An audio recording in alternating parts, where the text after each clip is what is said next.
Inicialmente, e a partir dessa mensagem gravada, eu gostaria de cumprimentar a todas e todos, organizadores e organizadoras, bem como aos e às participantes desta 7ª Jornada Universitária em Defesa da Reforma Agrária, Jura 2020, que se realiza no estado do Ceará. Em razão do convite feito pela professora doutora Sueli Honorato de Jesus, amiga e companheira de longa data na luta em defesa dos povos do campo, das águas e das florestas, eu, Leon de Paula, aqui me faço presente na qualidade de artista e professor do Magistério Superior e irmanado a este evento como o atual coordenador do curso de licenciatura em Educação do Campo, Códigos e Linguagens, habilitação em Artes e Música do campus Tocantinópolis, da Universidade Federal do Tocantins, UFT.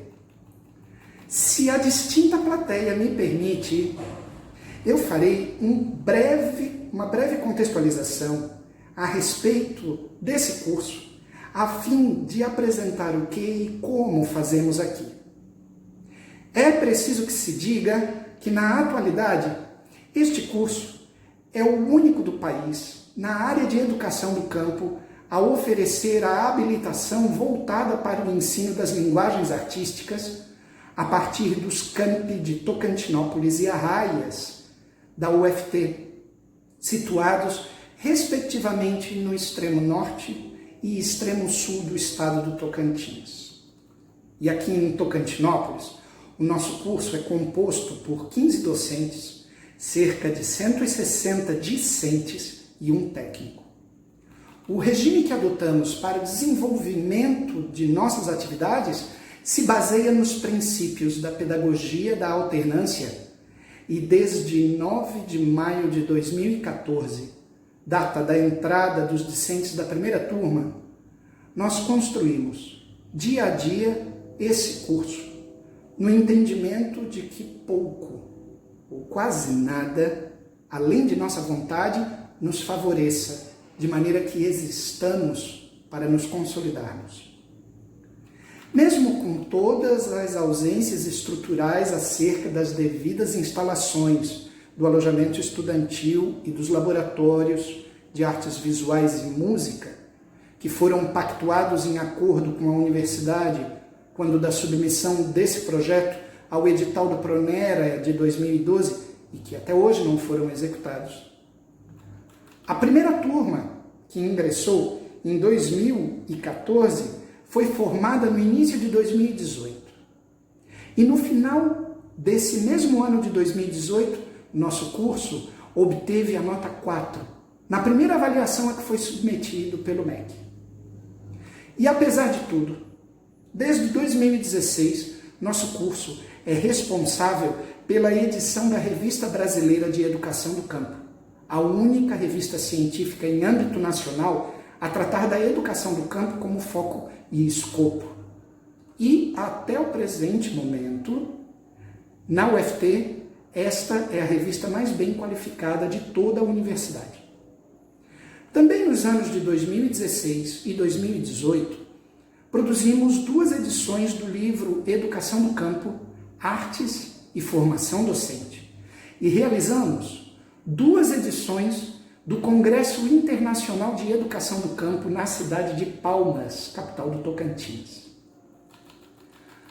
Produzir com afinco tanto um material inédito que contemplasse a habilitação oferecida pelo curso, quanto realizar um congresso internacional sobre o tema, além de desenvolvermos nossas atividades entre tempo universidade e tempo comunidade, de modo a mobilizarmos em diferentes níveis as comunidades das quais são oriundos os nossos discentes, foi a maneira como encontramos de lutar nas poucas condições favoráveis que encontrávamos no período entre 2014 e 2018. Ainda assim, e aqui eu faço uma ressalva, o que eu chamo de condições favoráveis eram bastante distantes daquilo que necessitávamos para desenvolvermos o devido trabalho que tão bem sabemos fazer. mas ainda estávamos no campo do civilizado, no campo do possível civilizado. Ainda podíamos lutar com as armas que tínhamos até 2018. E por isso nós lutamos como fora possível. E o que poderemos dizer então sobre o que se apresenta de nós nesse momento? Nossa luta agora se faz num contexto muitíssimo pior. Se considerarmos que a situação anteriormente tida por normal já não contemplaria a educação do campo, o ensino de linguagens artísticas nas escolas e um reduzido ambiente propício ao desenvolvimento de pesquisas dessas áreas nas universidades. Por dedução, uma formação específica de educadores do campo para esse tipo de habilitação, juntando áreas que são, mais do que nunca, alvo de um sistemático desmonte empreendido pelo próprio governo nas esferas federal, estadual e municipal, estaria, ou estará, fadada ao aniquilamento.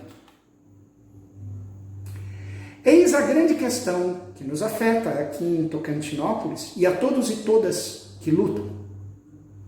E uma questão da qual não podemos contornar. Como sermos potentes a ponto de vencermos a barbárie?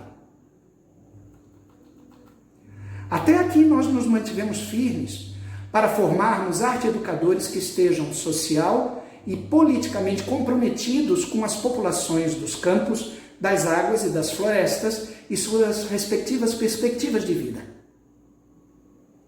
Para nós, a educação é indiscutivelmente premissa para a existência e soberania de qualquer nação, e mais ainda no que diz respeito ao nosso país, que relegou o campo, a água e a floresta a uma espécie de degredo do que é fundamental, como se neles não existissem cidadãos, ou mesmo não existisse vida humana. Entendemos também que não está em discussão abrir mão de direitos conquistados por trabalhadores e trabalhadoras de todo o mundo a tão duras penas, justamente pelas lutas democráticas estabelecidas durante todo o século XX e início deste século. Portanto, a democracia e o nosso direito em lutar por vida digna não é algo que esteja em questionamento nesse momento. Manteremos nosso posicionamento. Por isso, podemos facilmente depreender dos eventos advindos da epidemia de SARS-CoV 2019, que não é de hoje. Os seres humanos estão em risco, sob inúmeros aspectos, a começar pela máxima de que o ser humano é predador de si mesmo. Parece que toda esta situação provocada pelo coronavírus coloca mais uma vez em primeiro plano que nós nos desumanizamos ao ponto do irreversível. Um sintoma disso, que eu digo para vocês, seria o modo como nós desejamos que as coisas voltem ao normal. Torna-se necessário gerar a pergunta: que tipo de desejo tão naturalizado é esse dentro de nós de volta ao normal? E quem é que planta em nós esses desejos para uma tal volta, a ponto de quase acreditarmos que ela seria realmente boa, socialmente justa e humanamente fraterna? Não deveríamos nunca desejar aquilo que não nos serve, sob pena terrível de servirmos a quem não devemos. O momento requer que quaisquer resquícios de alguma ingenuidade perdida, que porventura ainda esteja entranhada em nossa essência, seja sumariamente deixada de lado, a fim de que a realidade não nos massacre. Creio que seja aqui, nesse ponto que eu lhes apresento, que comecemos a responder à questão levantada há alguns minutos lá atrás, sobre de como sermos potentes para vencermos a barbárie. Deixar a ingenuidade de lado, vamos entender bem, não significa abandonar os sonhos, essa matéria da qual nós somos feitos. em minha humilde opinião. Os sonhos nunca devem ser abandonados, sob pena de morrermos por dentro de maneira mais rápida do que seremos capazes de supor e mais velozmente ainda de nos transformarmos naquilo que tanto desejam que nos transformemos. Matéria amorfa, que sirva para coisa qualquer. Uma existência sem consciência. Assim sempre quiseram regimes totalitários e assim quer o neoliberalismo e tudo o mais que derive disso e que se apresenta aí livremente diante de nossos olhos. E sabendo nós que a maior das sementes humanas é a capacidade de sonhar, exatamente no campo fértil dos sonhos, e dele fazendo parte não somente os desejos, mas também os impulsos que nos levam à criação artística, o sentido onírico que é cerne das existências humanas, os saberes e as manifestações estéticas dos povos dos campos, das águas e das florestas, dentre tantas outras coisas. É nesse campo que desenvolvemos a formação no curso de Educação do Campo com habilitação em Artes e Música. Se a reforma agrária está por ser feita, e sendo ela para muitas e muitos, sonho que contempla inúmeras vidas, também está para ser feita em defesa das identidades artístico-culturais de grupos, comunidades e sociedades que vivem no campo, a salvaguarda de seus artistas e de suas respectivas produções, ambos constantemente vilipendiados pelas mais diferentes formas de retórica formuladas pelos agentes da indústria cultural que se apropria de tradições e de fazeres desses povos, obedecendo à mais lógica perversa originada pelo sistema capitalista. A lógica da mais-valia e a lógica do lucro. A arte como potência pode escancarar as fragilidades de um sistema que se apresenta como inabalável. Em muitas ocasiões, é a arte que desempenha seu papel revolucionário na luta de trabalhadores e trabalhadoras e mostra o que deve ser feito. Ou, pelo menos, mantém aqueles que estão à frente da luta. Não nos esqueçamos do dia 17 de abril, o Dia Internacional da Luta Camponesa, o Dia Nacional da Luta pela Reforma Agrária, dia do massacre de Eldorado dos Carajás. Basta que vejamos lá, na conhecida curva do S, 21 troncos de castanheira colocados em honra daqueles 21 trabalhadores sem terra que foram assassinados pelo Estado brasileiro. Cada um daqueles troncos, erguidos aos céus, queimados e silentes, mortos e reerguidos, gritam imponentes a todo o mundo o que aconteceu há 24 anos atrás. Quem, porventura, tem a oportunidade de ficar diante de tal monumento artístico, terá convocado dentro de si outro modo de percepção a respeito daquilo que torpemente aconteceu. Contra toda a barbárie, uma arte que denuncie opressões, evidencie questões, confronte verdades naturalizadas e apresente seus procedimentos para que a resistência dos oprimidos se consolide. Se assim não for, não pode ser chamada de arte revolucionária, porque nada pior para esse sistema do que as memórias de quem foi alvo e sofreu suas ações. E a arte, nesse caso, tem o poder de apresentar as memórias. Só podemos ser potentes para vencermos a realidade e essa barbárie se conhecendo verdadeiramente a realidade por suas entranhas, nós a subvertermos, para que possamos ir para além dessa realidade e questioná-la. E a arte pode cumprir esse papel. Sempre cumpriu esse papel. É na hora mais escura da noite que pode brilhar com maior intensidade a luz esperançosa da tocha que acendemos para guiar os passos de nossa caminhada. e não fazemos caminhada sozinhos. Nossa caminhada é coletiva. E é na solidariedade que nós nos reconhecemos, como é possível ver no conto das longas colheres. E aqui eu apresento tal narrativa como um contador de histórias.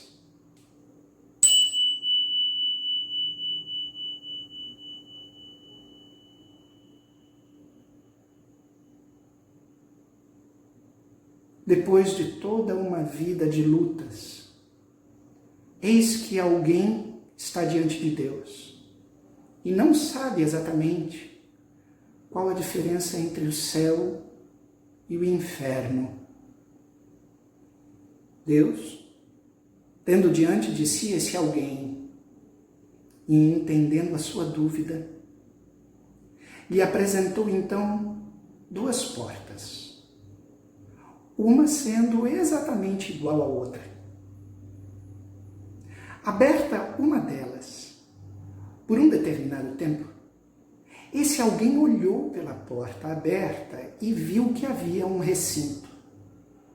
E nele, uma mesa imensa, que tinha por sobre ela uma grande panela com uma sopa deliciosíssima, que exalava um aroma sem igual.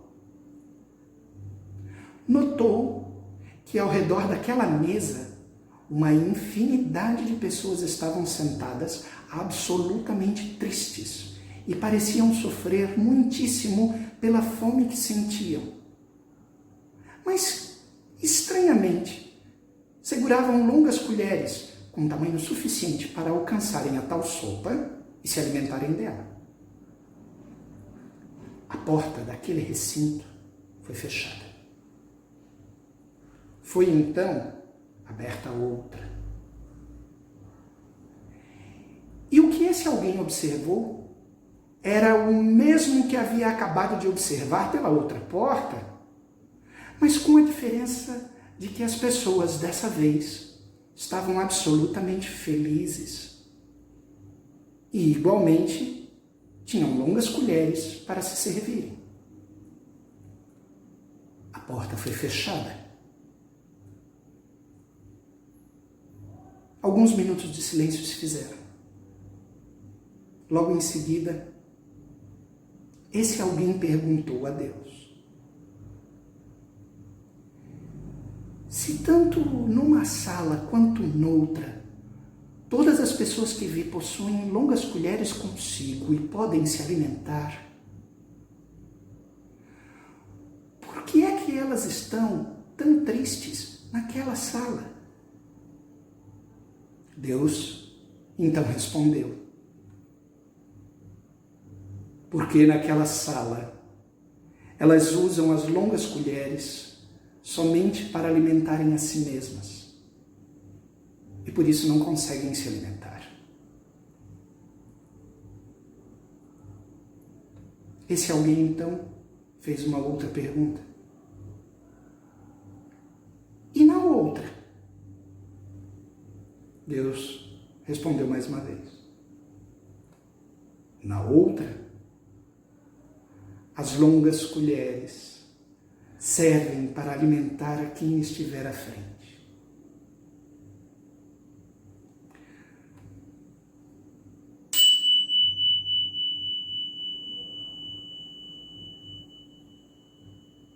E com esse conto da tradição sufi que eu trago aqui para vocês, aqui eu me despeço, desejando sucesso à 7ª Jornada Universitária em Defesa da Reforma Agrária Jura 2020 no Ceará, e um forte abraço a todos e todas que aí estiverem. Contem conosco aqui do curso de Licenciatura em Educação do Campo, Artes e Música da UFT Campus Tocantinópolis.